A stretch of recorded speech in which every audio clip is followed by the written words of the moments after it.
What's up everybody, it's Carl, aka Carl Drum Tech, and today I'm going to answer one of your guys' questions. Now, the question comes at me, hey Carl, how do I teach young percussionists how to, not have bad habits, and how do I get them to learn faster, and how can I be the best teacher I can be for them? Now, this video, hopefully, will be helpful to everybody out there who is, either teaching a line, or let's say you need to train somebody, let's say your upperclassmen need to help out a lower classman, learn some parts, or teach them how to play flam brags, whatever, right? Hopefully this will be helpful to you. And even if you go into the professional world, this will help you as well if you ever need to train somebody at work, that kind of thing, right? So I think this applies in those aspects. So hopefully the knowledge I impart upon you today will be helpful to you now and in the future. So let's talk about, first of all, let's preface this with, if you are teaching somebody, if you're teaching a group, if you're teaching a line, have an image of the type of percussionist you want this person to be, right? And try to mold them in that image, okay? So how do they look? How do they sound?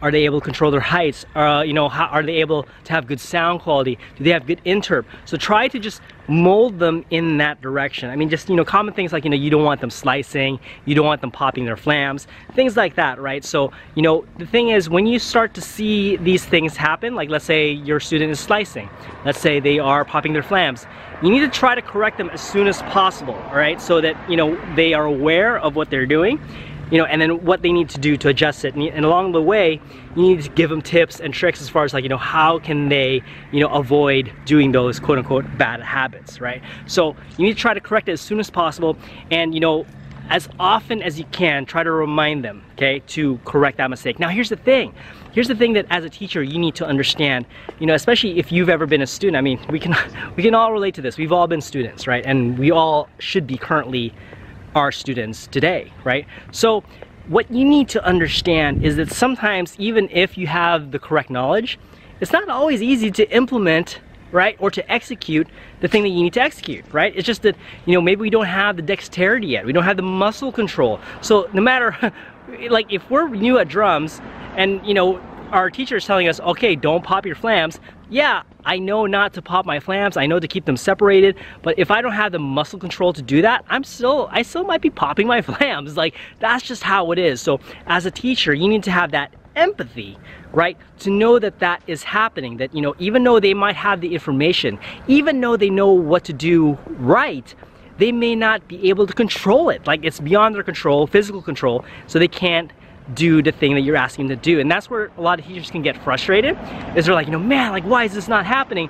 But you have to understand, right? It's just like with anything else, anything that you're learning for the first time, you're not gonna have the muscle control until you have the right amount of repetition, right? To be able to have that control, to be able to say, okay, well, you're popping your flams. Okay, well, now that you have the control, I can start opening up my flams and things like that, right? So it's just not gonna happen until the requisite amount of time is put in order for that control to happen, all right? So, and that goes to the second point, all right, and answering the second question, which is, how do you get students to learn faster?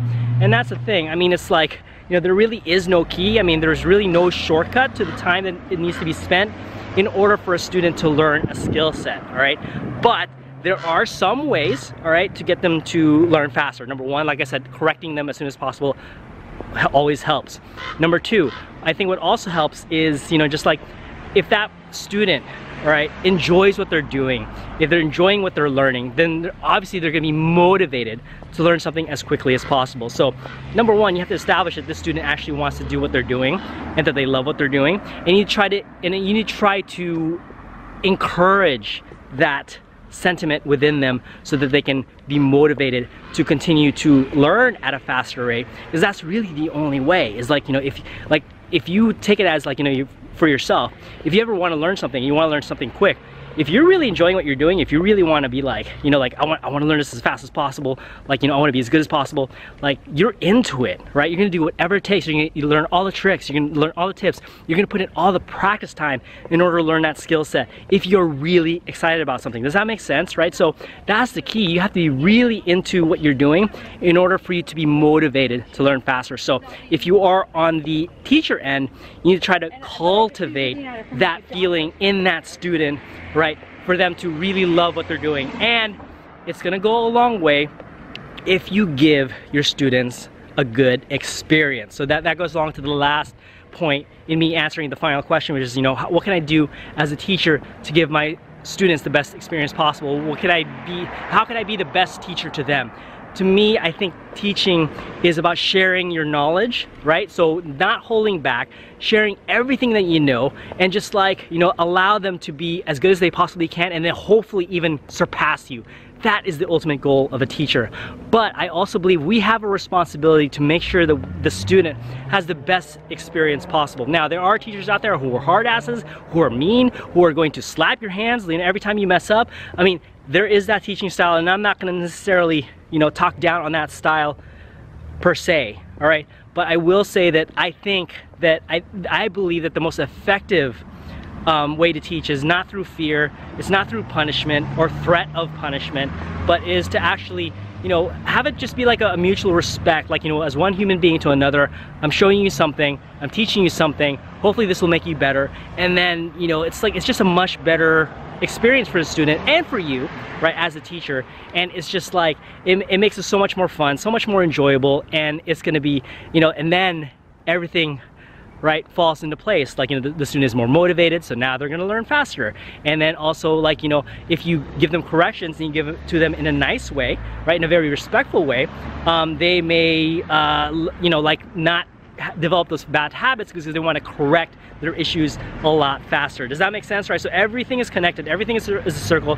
I've always preached positivity, all right? I don't know if you've noticed that from all my videos, but, you know, like, there is the negative way of teaching, there is the negative way of coaching, there is, you know, and to some degree that works, right? I mean, if you're afraid of getting punished, if you're afraid of, you know, getting your hands hit, you know, for doing something wrong, of course you're gonna be motivated to do the right thing. But is it gonna be fun for you? I don't know. I mean, you know, when I was a hard ass, you know, I had that philosophy of, well, when we were winning, like, you know, even though I was punishing you guys, like, that's fun, right? Because winning is fun. Like, you know, I'm so beyond that mindset. So, but I mean, it can still work for somebody else. So who am I to say that that method is not gonna work, all right? So, yeah, so try it out, try the positivity thing, try to encourage people, lift people up to be at your level, not just try to like drag them along, but actually just try to inspire them to get at your level. And that's what's really gonna make it a good experience for everybody involved, all right? So, cool, hey little guy, what's up? Little puppy here. He's saying hi. See, this is the random stuff that happens on these videos. Hello. All right, so if you guys enjoyed this video, please do me a huge favor and hit that like button. If you have any questions or comments, as you can see, sometimes I do answer certain requests or, you know, questions that you might have. So leave that in the comments below.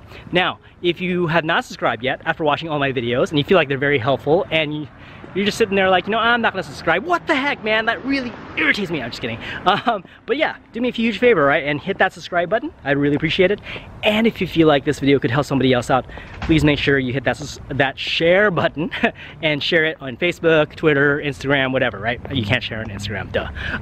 But yeah, share this on your social media platforms. I really would appreciate that. And it gets the word out, gets these videos out to more people, hopefully help more people out, hopefully improve the activity, and that is my ultimate goal. All right, so cool. Peace out, guys. I'll see you in the next video. And if you want to watch more videos, you can click here.